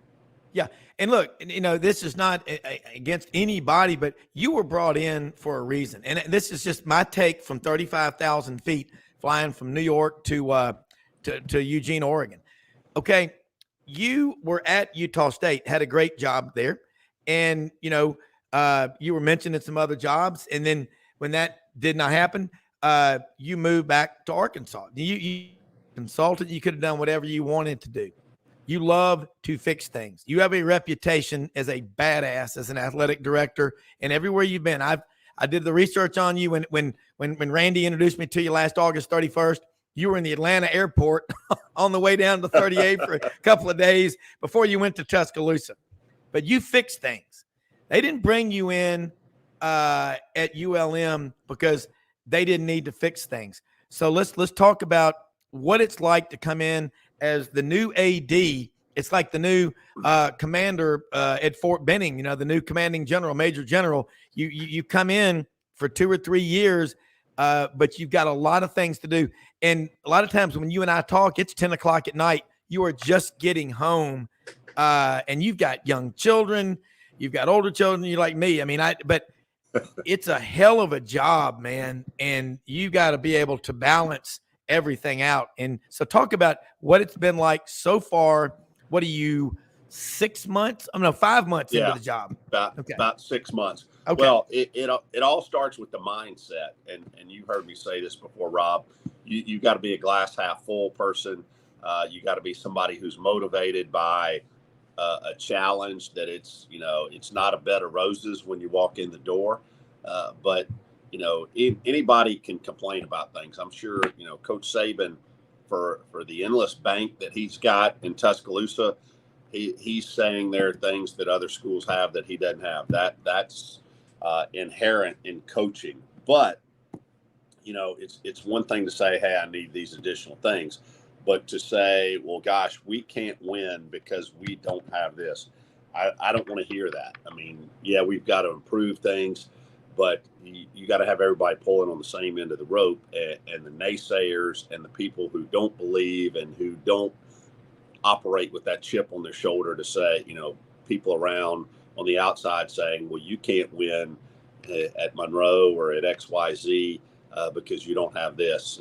You've got to eliminate that noise, especially within the camp, to start with. And, sometimes those are tough personnel decisions, and you have to do those things. But, once you get that mindset there, you've got to sell that vision to the folks who can write the checks to make the difference, because it can be all about attitude, but at the end of the day, there's a clear correlation between investment in and success output in collegiate athletics. You don't have to have the highest budget, but you've got to be funded to a level where you can provide your student athletes the things they need to be successful in the classroom, on their various fields of competition, and ultimately helping them, in the game of life, because we are in the education business. I know a lot of times people get caught up in wins and losses, but ultimately we're in the education business of young people.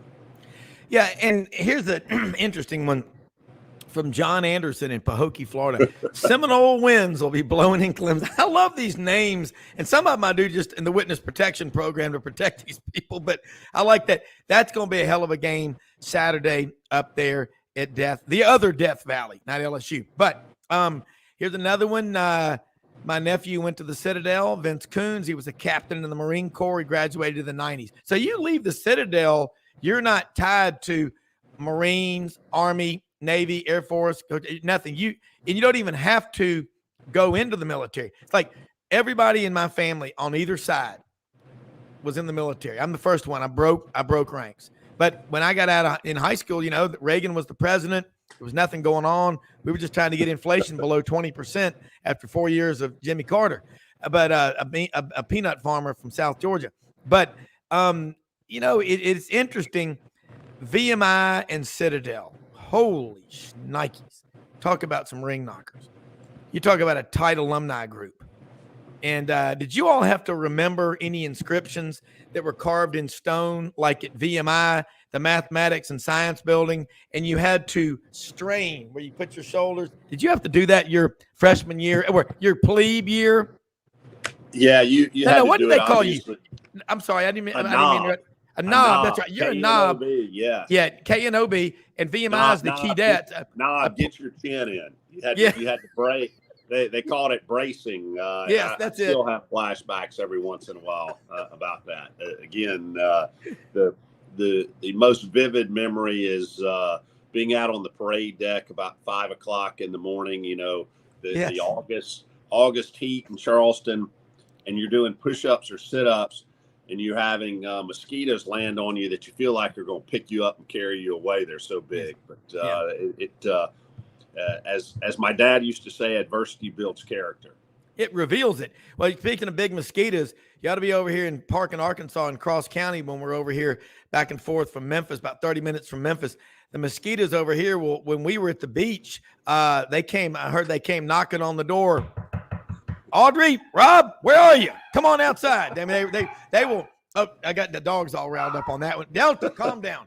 But anyway, I love the fact that you graduated from the Citadel, and I bet you're still close with the guys that were in your knob class. That was a great experience. And your dad, be a Bulldog. Did he say that before you were, because that's the nickname of Citadel, is the Bulldogs.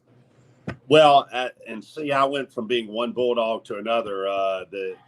What is now UMS, right? It was just UMS when I went there. They were Bulldogs too. So I was destined to be a Bulldog. Yeah.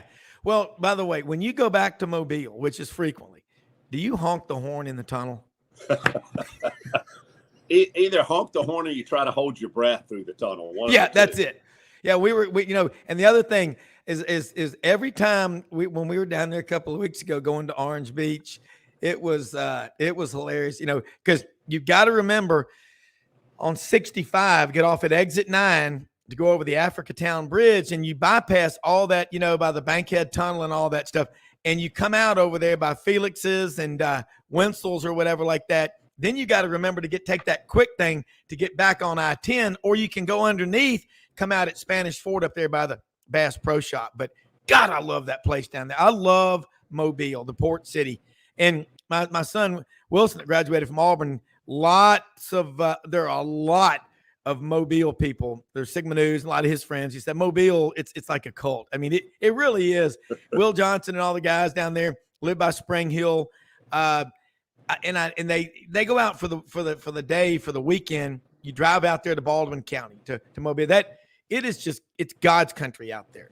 And I think they got 4 Publixes in Baldwin County alone. All right, let me get back on track. My ADD kicking in here and the coffee, but this is what I've appreciate so much. No matter where, yes, John is from Mobile, yes, and he went to UMS. That's Chris Saxon, who lives in Fairhope now. But every fan base, it matters what their teams are doing. Let's say you got a family that has a net worth of $100 million. And they've got 4 kids, and they're going to give their kids half that money. The other half, they sit down, they say, Rob, we'd really like to make a difference. We'd like to make an impact.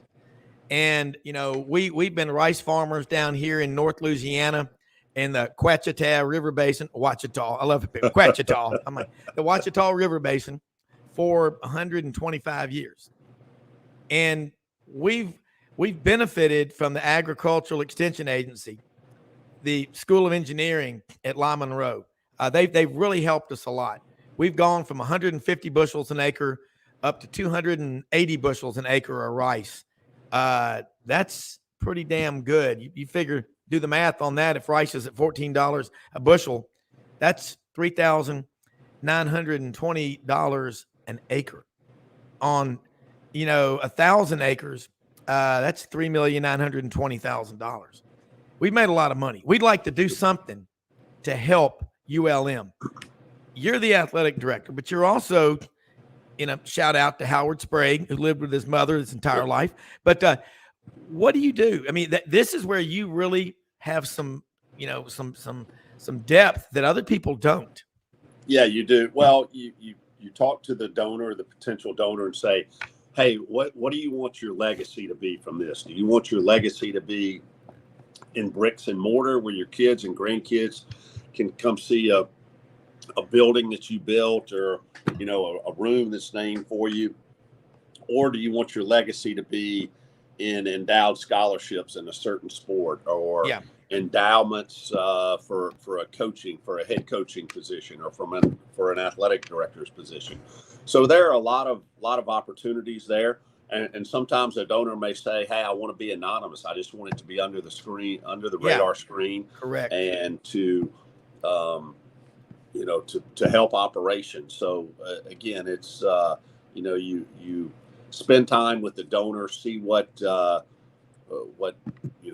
their fancy is in terms of how that it's to be used and how they're to be commemorated and celebrated for their gift. So, those are when somebody wants to give you money, you are very accommodating to them. Yeah.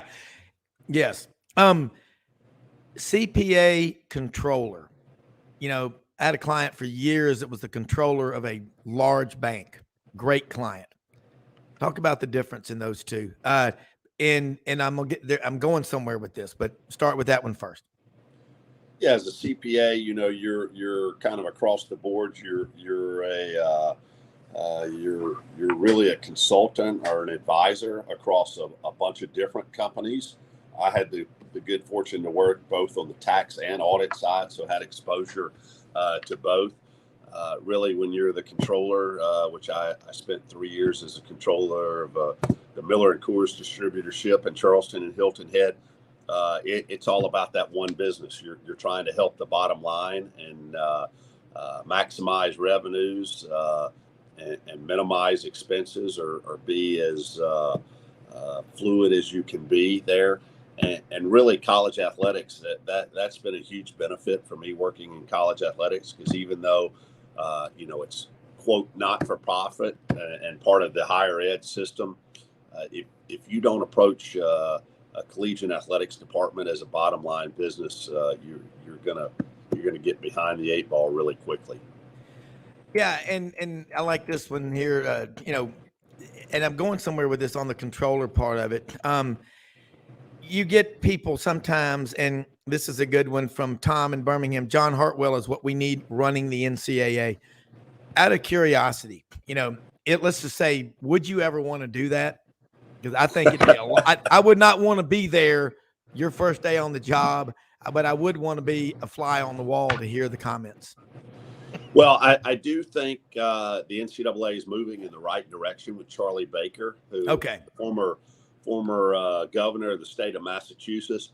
He was a student athlete. His wife was a student athlete, had multiple of his children who were student athletes. So he gets it. He absolutely understands. Has he sat in the athletic director's chair and dealt on a day-to-day basis with the issues an athletic director does, or know the ins and outs of a collegiate athletic department? Not that intimately, but he's got a clue, and he's got street smarts, which I think is really important for that. But if you think your approval rating as an athletic director is on its best day, probably 80 to 85%, that's far higher than it probably would be from the NCAA perspective, because the thing that can't get lost on people, and a lot of times they don't understand this, athletic directors can give all the input they want to. And sometimes the athletic director is aligned with the president of an institution, but ultimately the decisions that are made are at the presidential level. And oftentimes those are in meetings where the athletic director is not sitting there side by side with the president. So a lot of times these decisions are made by academic heads. And you go back to what has happened in the Pac-12, and yes, there's enough blame to go around as to what went awry there. But ultimately, the decisions that are made within a league, those are made by votes of presidents, and you don't always have a working knowledge of the intricacies of things going on within athletic departments or within a conference. Sounds a lot like a big government agency then, when the right hand doesn't know what the left hand is doing. My dad said that to me many times. I would think that you want to get everybody on the same page. Hey, thanks to Brendan Martin, Buddy Martin's son down in Ocala, Florida, GatorbaitMedia.com.